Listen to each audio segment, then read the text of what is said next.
Fala galera, estamos de volta aí com mais um vídeo para o canal Senhor Gasparini. Hoje para falar um pouco de seleção, um pouco dos times carioca aí, um resumo dessa semana até aqui. Primeiramente vamos começar a falar da seleção brasileira, que teve um jogo aí, né, contra a Bolívia, né, o último jogo das eliminatórias, um jogo de testes, né, aí pro técnico Ancelotti. Botou muita cara nova aí para jogar. Mas assim, o resultado a gente meio que esperava, né? A derrota, né? Por conta da altitude e por conta também de jogadores novos, né? Caras novas na seleção, falta de entrosamento. E o Brasil já classificado, né? Já estava classificado para a Copa do Mundo e a Bolívia brigando por uma vaga na repescagem. E conseguiu após a vitória e a derrota da Venezuela lá para a Colômbia. Então, assim, era meio que todo mundo esperava, né? O time titular ainda do Brasil ainda não se sabe qual ainda naquele processo de construção. Então, assim, já não é muito confiável o titular, quem dirá o reserva. O Ancelotti vai ter muito trabalho aí pela frente nessa preparação para a Copa do Mundo. Agora é focar, né? Focar nos amistosos e treinar, tem muito tempo aí até a Copa, né? E buscar o melhor caminho, a melhor formação, convocar os melhores jogadores de fato, né? Quem merece estar vestindo essa camisa pesada da seleção brasileira e que volte a trilhar um bom caminho que há muito tempo não vem conseguindo, né? É torcer e ficar na expectativa que o Ancelotti consiga arrumar a casa aí da seleção brasileira. Agora vamos falar do Fluminense. Dividir aqui em dois tópicos, né? Primeiro falar da SAF, né? Da reunião que aconteceu essa semana. E vou dar a minha opinião aqui, né? Como tricolor, todo mundo sabe que eu torço pro Fluminense. Eu vejo que da forma que está sendo essa SAF, eu preferia que o Fluminense continuasse tocando o barco da mesma maneira. Com o presidente mesmo, eleição vai ter agora. Porque a SAF, como eu já falei no vídeo anterior, é um negócio muito complexo e pelo que eu entendi, de dinheiro novo só iria entrar 250 milhões. E após 2 anos, o outro 250 milhões, parcelado, né? 500 milhões em 2 vezes. Só que o que acontece?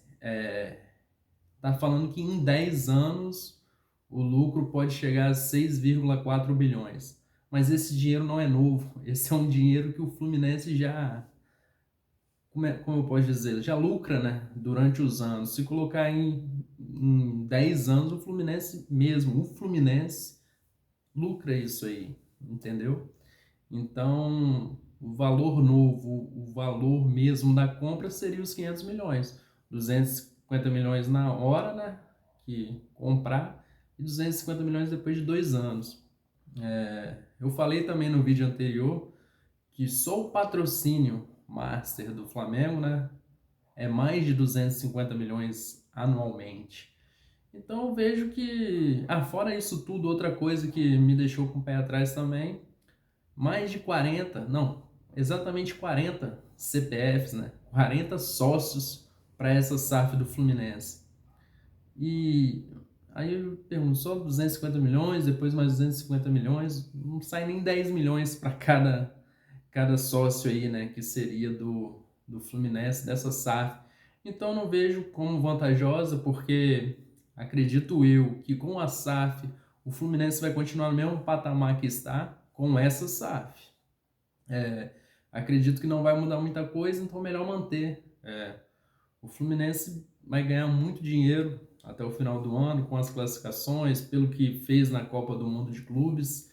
Então, assim, a tendência é permanecer assim, melhorar ainda mais ano que vem. Então, eu vejo que, no momento, essa proposta da SAF não me agradou. Eu acho que seria mais viável para o Fluminense seguir esse caminho com o presidente mesmo. Eu sei que Claro, entre outra pessoa boa aí como presidente do Fluminense, porque querendo ou não, se fazer um balanço geral, o Mário Bittencourt foi um grande presidente na história do Fluminense. Trouxe o título mais importante, que é a Libertadores da América. Trouxe também a Recopa. Quarto lugar na Copa do Mundo de clubes, como eu já mencionei aqui. Mas eu não concordo com essa ideia dele de querer transformar o Fluminense SAF. Não dessa maneira e não nesse momento. Eu acho que não é viável. Claro que para competir com Flamengo, Palmeiras e Botafogo, precisa sim de uma SAF, mas essa especialmente não me agradou e a minha opinião é seguir nesse caminho, se estruturando, quitando as dívidas. Enfim, vamos ver o que acontece nos próximos capítulos. Terá mais reuniões, terá a votação entre os conselheiros e os sócios do clube. Vamos ver o que eles vão decidir, né? Mas primeiramente é o Fluminense, né? Com certeza. E agora vamos falar da classificação, né? Em cima, diante do Bahia. Um primeiro tempo assim muito abaixo, parecia que o Fluminense não estava atrás do placar, mas resumidamente, assim, os 180 minutos, o Fluminense foi superior ao Bahia. No segundo tempo já voltou melhor com a entrada do Lúcio Acosta no lugar do Nonato. O time deu uma melhorada ali na criação e chegou mais ao ataque. E teve um lance de pênalti claro, o Canóbio bateu e converteu. E depois Thiago Silva, que vinha procurando o gol há muito tempo, teve umas três oportunidades antes de conseguir essa, cabeceando para o gol e fazendo 2-0 pro Fluminense, que era o arroz com feijão. O Bahia ganhou de 1-0 lá, o Fluminense ganhou de 2-0 no Rio e conseguiu a classificação. E é isso. Agora espera o vencedor do jogo de amanhã, do clássico carioca aí, Vasco e Botafogo. E teremos mais um clássico, né? Carioca na semifinal. Então o Fluminense espera para o seu adversário. E sobre esse jogo de amanhã, vou falar um pouco do Vasco aqui. O Alex Teixeira rescindiu com o Vasco de forma amigável aí, né? Não vinha rendendo bem, né? Nem vinha sequer entrando nas partidas. Teve duas passagens pelo Vasco recentemente, em 2022, se eu não me engano, ele retornou. Aí saiu, depois ficou sem clube e voltou. O Pedrinho chamou de volta quando o Pedrinho assumiu o Vasco e agora saiu. A rescisão amigavelmente. E outro que saiu também do Vasco foi o Lloyd Augusto, né, emprestado ao Rizespor da Turquia, né? E é isso, o time do Vasco amanhã é o mesmo, né? E Coutinho, Nuno Moreira, Verratti, Ayan. E pega o Botafogo, só que agora num tapetinho. O Botafogo, a única alteração que deve ter é da entrada do Matheus Ponte no lugar do Vitinho, que jogou esse último jogo da seleção aí contra a Bolívia lá na altitude. Talvez questão de poupar ele um pouco, talvez entre no segundo tempo.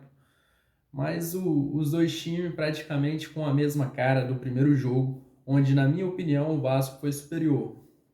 O Vasco teve as melhores chances, as melhores oportunidades, teve até um pênalti que podia ter mudado a história do jogo, mas o juiz nem o VAR chamou, acionou, mas foi pênalti claro, a favor do Vasco, não marcado, e aí o jogo ficou 1-1, que talvez seja um resultado bom para o Botafogo, por decidir em casa, né, no Engenhão, mas é clássico, né?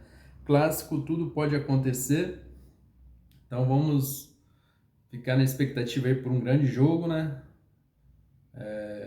Dois grandes times aí, e que vença o melhor, né? Que classifique o melhor aí e brigue aí por esse título da Copa do Brasil, juntamente com o Fluminense, né? Nessa semifinal. E o outro jogo que está rolando agora é Corinthians e Atlético Paranaense. Corinthians, por enquanto, classificando. E amanhã temos outro clássico, né? Um clássico mineiro, que é o Cruzeiro e Atlético Mineiro. Cruzeiro também com um pé na classificação aí, vamos dizer assim. E é isso, galera. E o Flamengo descansando essa semana, que no final de semana encara o Juventude lá no Sul.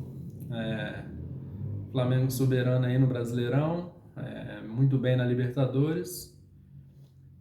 Vai ter a volta aí dos jogadores que estavam na seleção, né? O Samuel Lino, que não apresentou muito, né, devido à altitude aqui, como eu já falei, né? Não tem o costume, né, de jogar lá.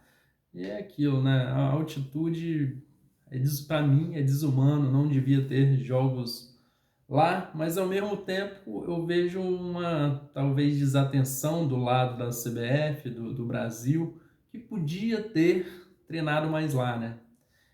Já que tem jogos lá, eu acho que podia ter um melhor preparamento quando acontece esses jogos na altitude. A seleção brasileira podia ter mais tempo de treinamento nesses campos com altitude para chegar num jogo apto para jogar de igual para igual contra a Bolívia, que não é uma grande seleção assim, mas está acostumado a jogar lá, entendeu? E muitos jogadores sentiram, o próprio Samuel Lima, o Luiz Henrique, que jogou recentemente no Botafogo, não sei se chegou a jogar algum jogo na altitude, mas não é acostumado, entendeu? Jogou pelo Fluminense também, né? Luiz Henrique. Mas assim, tem que treinar muito tempo sem jogar lá, então é complicado. Então, os próximos futuros jogos na altitude, que a seleção tenha um planejamento melhor, né? Para jogar lá, um tempo mais hábil para treinar, para acostumar os jogadores com esse tipo de jogo, né? Que é muito difícil, muito complicado. Mas é isso, galera. Espero que tenham gostado de mais de um vídeo do canal Senhor Gasparini. Espero voltar aí na sexta ou no sábado para fazer um pós-jogo aí do clássico Vasco e Botafogo. E também fazer um pré-jogo aí do Campeonato Brasileiro dessa próxima rodada. Valeu, abraço, tamo junto.